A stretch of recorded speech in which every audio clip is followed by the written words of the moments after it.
Hi guys, അപ്പോൾ ഇന്ന് ഞാൻ ഉണ്ടാക്കാൻ പോകുന്നത് നല്ല അടിപൊളി മന്തി കേട്ടോ. അപ്പോൾ ഇത് മന്തിക്ക് ആവശ്യമുള്ള വെള്ളവും കൂടി അരിയിലേക്ക് ഒഴിച്ചിട്ട് നമുക്ക് ആടെ മൂടി വെക്കാം. 1 മണിക്കൂറെങ്കിലും വെക്കണം കേട്ടോ അരി. പിന്നെ ഇത് നമ്മൾ ചിക്കൻ എടുത്ത് കഴുകിയിട്ട് നല്ലോണം കുത്തി കൊടുക്കുക ഫോർക്ക് കൊണ്ട്. ഇനി അതിലേക്ക് നമുക്ക് 2 ക്യാപ്സിക്കം അരിഞ്ഞതും 1 പിടി മല്ലിയിലയും പുതിനയിലയും കൂടി ഇട്ട് കൊടുക്കുക. പിന്നെ ഇതാ അതിലേക്ക് നമ്മൾ ചെറിയ ജീരകം പൊടിച്ചത്, 3/4 ടേബിൾ സ്പൂൺ കുരുമുളക്, ഒരു 1.5 മാഗി ക്യൂബും കൂടി ഇട്ട് കൊടുക്കുന്നുണ്ട്. അത് ഇട്ട് കൊടുത്തതിന് ശേഷം ഇതാ മന്തി മസാലപ്പൊടി ഇട്ട് കൊടുക്കണം. മന്തി മസാല ഇട്ട് കൊടുത്താൽ ഭയങ്കര ടേസ്റ്റാട്ടോ. പിന്നെ ഇതൊരു പിഞ്ച് കളറ് സൺഫ്ലവർ ഓയിൽ ഇത്രയും ഇട്ട് കൊടുത്ത് നമ്മൾ നന്നായി കൈവച്ച് കുഴക്കണം. കുഴച്ചിട്ട് ഇതൊരു റെസ്റ്റ് ചെയ്യാൻ വെച്ചിട്ടുണ്ട് കേട്ടോ 1 മണിക്കൂർ. പിന്നെ ഇതാ നമ്മൾ ചോറിനുള്ള വെള്ളം വെക്കലാണ്.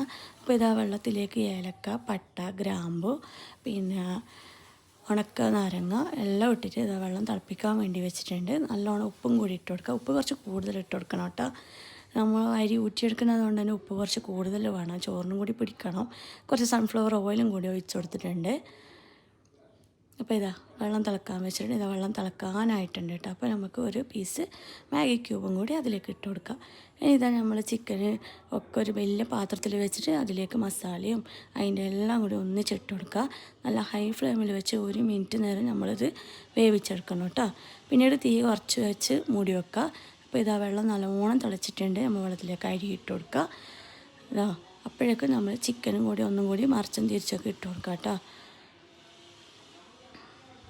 ഇതാ ചിക്കനിൽ നിന്ന് കുറച്ച് മസാലയും വെള്ളം നമ്മൾ മാറ്റി വെക്കുന്നുണ്ട്.